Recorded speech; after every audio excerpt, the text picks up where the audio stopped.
Salut les amigos. Vous en avez marre de la pluie, de la grisaille et de la baguette molle. Vous rêvez de soleil, de tapas et de flamenco. Eh bien, vous avez frappé à la bonne porte. Moi, c'est Kat, et aujourd'hui, on s'attaque à un sujet qui vous brûle les lèvres, s'installer en Espagne. Oubliez les clichés sur les retraités en tongs et les hordes de touristes ivres. On va parler sérieusement de votre nouvelle vie, de l'apéro à la paella, en passant par les démarches administratives. Alors, installez-vous confortablement, préparez une sangria bien fraîche et laissez-moi vous guider à travers les méandres de l'expatriation. C'est parti mon kiki. Premier obstacle, et pas des moindres. Le NIE, comprenez le numéro d'identification des étrangers, un nom barbare pour un sésame indispensable. Imaginez, impossible d'ouvrir un compte en banque, de signer un contrat de travail, ou même d'acheter une SIM card sans ce précieux sésame. Autant vous dire que sans NIE, vous êtes le roi du monde, à l'envers. Alors, comment on met la main sur ce trésor administratif? Deux options s'offrent à vous, le faire en Espagne, ou bien avant de partir. Si vous êtes du genre aventurier, vous pouvez tenter votre chance directement en Espagne, dans un commissariat de police. Armez-vous de patience, car les files d'attente peuvent être longues, très longues. Option numéro 2. Pour les plus organisés, prendre rendez-vous au consulat espagnol de votre région avant votre départ. Dans les deux cas, munissez-vous de votre passeport, d'une photo d'identité et surtout du formulaire EX15 dûment complété. Ah, et un petit conseil d'amis, imprimez-le en 2 exemplaires. On n'est jamais trop prudent avec l'administration espagnole. Une fois le formulaire entre vos mains tremblantes, il vous faudra payer une taxe, généralement autour d'une dizaine d'euros. Votre dossier est bouclé?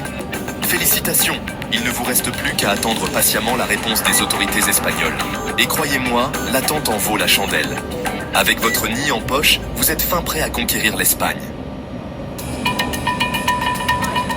Vous avez votre NIE, bravo. Maintenant, passons aux choses sérieuses. Conduire en Espagne. Rassurez-vous, pas besoin de passer votre permis à nouveau. Votre permis français est valable, pour un temps limité. Et oui, vous avez 6 mois pour le convertir en permis espagnol. Après, c'est la croix et la bannière pour conduire légalement. Alors, comment on s'y prend? Direction, la Direction Générale de Trafico, la DGT pour les intimes, l'équivalent de notre charmante préfecture. Là encore, 2 options s'offrent à vous. Prendre rendez-vous en ligne, ou bien tenter votre chance directement sur place. Petit conseil d'amis, privilégiez le rendez-vous en ligne. Vous gagnerez un temps précieux. Une fois sur place, munissez-vous de votre permis de conduire français, d'une pièce d'identité, d'un justificatif de domicile et de votre NIE. Ah, et bien sûr, n'oubliez pas le formulaire de demande, disponible sur le site de la DGT. On vous demandera également de passer un test psychotechnique. Rien de bien méchant, il s'agit simplement de vérifier votre vue et vos réflexes. Une fois toutes ces étapes franchies, vous recevrez votre permis de conduire espagnol flambant neuf. Vous voilà fin prête à sillonner les routes ensoleillées de l'Espagne.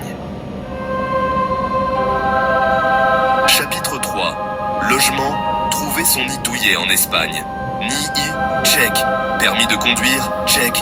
Il est temps de trouver un toit pour poser vos valises. Louer ou acheter, telle est la question. Tout dépend de votre budget, de vos envies et de la durée de votre séjour. Si vous préférez la flexibilité, la location est faite pour vous. Vous trouverez des appartements et des maisons à louer dans toutes les gammes de prix, surtout si vous vous éloignez des grandes villes. Premier réflexe, jetez un œil sur les sites internet spécialisés comme Idealista ou Fotocasa. Vous y trouverez un large choix d'annonces avec photos et descriptions détaillées. Autre option, passez par une agence immobilière.